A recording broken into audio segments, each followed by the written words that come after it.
my voice is worth being heard, and I have a story to tell, and I have a perspective to share. When I look back, I realize that I actually had both filmmaking and theater in my life from a very young age because of my grandfather and his video camera. Okay, I'm gonna make it go, the printing go up, all right?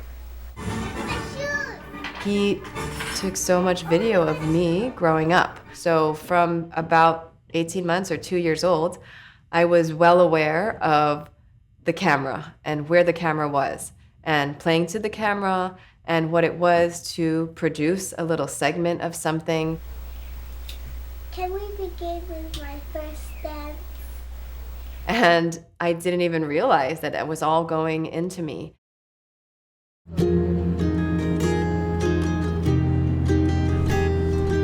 Molokaʻi is an incredibly special place. It's got an energy to me that's very calm and welcoming. These are the roads that my dad taught me to drive on when I was 13 years old. Because as you can see, there's nobody on them, so it's pretty safe. The pace here is really slow and peaceful and very family and community oriented. The aina, the land here, is valued and appreciated and worked. I feel like everywhere else changes so much, so often. But here, it's just Molokaʻi. Church is the same, Coconut Grove is the same, town is the same. Even the restaurant that burned down when I was a kid is still there. Still burnt down. So I started making my first films here on Molokaʻi when I was about 8 or 9 years old with the little VHS video camera that my dad had bought. And I was also producing plays in school here. Do something. I don't know. That, I think, sparked my interest in storytelling and not just being an actress, but actually, thinking about being behind the camera.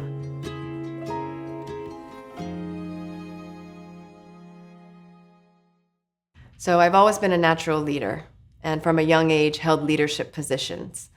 And a producer on a film set is the leader. They set the culture for the film, for the project. And that's something that I've worked really hard on as a manager, as a leader in my life. It's setting the right tone and the intention that we're here to do something pono, that we're here to do something fun. So as a producer, a lot of my work is about Google Sheets and schedules and budgets and things that you wouldn't necessarily think are about expressing yourself or performing.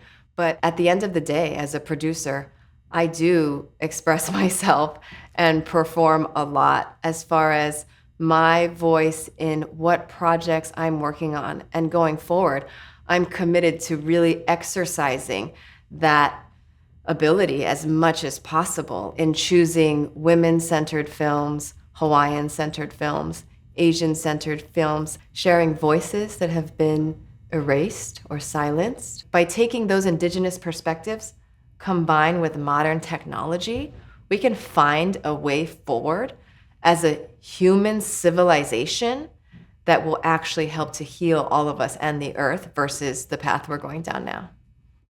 So I'm very proud that this year at the Los Angeles Asian Pacific Film Festival, I helped produce 3 films, and they cover 5 different languages. They feature Olelo Hawaiʻi, Tagalog, Samoan, Tongan, and English. Basta, huwag mo kami ipagkapalit sa mga Hawaiian.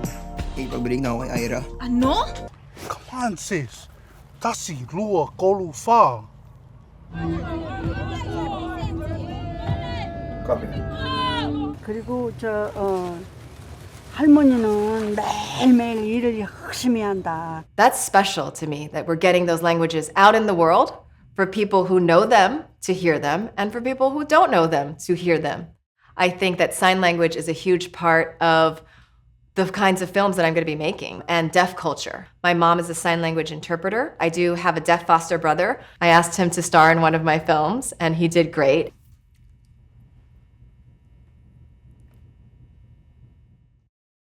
Hello, I'm Jana Park Moore. I'm the Executive Director of Hawaii Filmmakers Collective. In my life, as a very busy working mom who has a toddler and 2 middle schoolers and voluntarily runs a nonprofit organization and works at a school and does probably 4 to 7 projects at a time as a producer, I feel so lucky to have found something that feeds my soul, that I know that I will do until the day that I die. If you're trying to have any sort of leadership role in the film industry as a woman, there are a multitude of challenges personally, professionally. There's sexism, there's old boys clubs, there's just chunks of time in my life where I simply cannot work because I'm choosing to birth my children and then raise them. And I remember a really important conversation I had where I asked a local owner of a production studio what his advice was for me to eventually become a director, potentially for him, because he was interested in hiring me as an intern.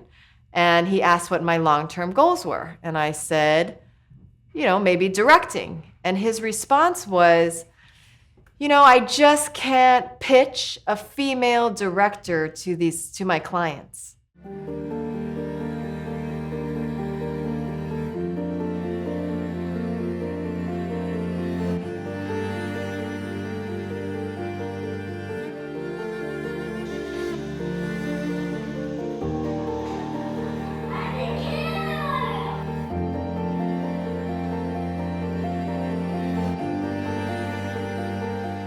Half of our world is women, and half of the stories should be told by women.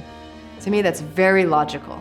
So I come from a long line of very strong, independent, trailblazing women. My great-grandmother, my grandmother, my mother, and I want to carry on that legacy, and I do it through film and storytelling. And that's a really important kuleana. And it's powerful, and I take it very seriously.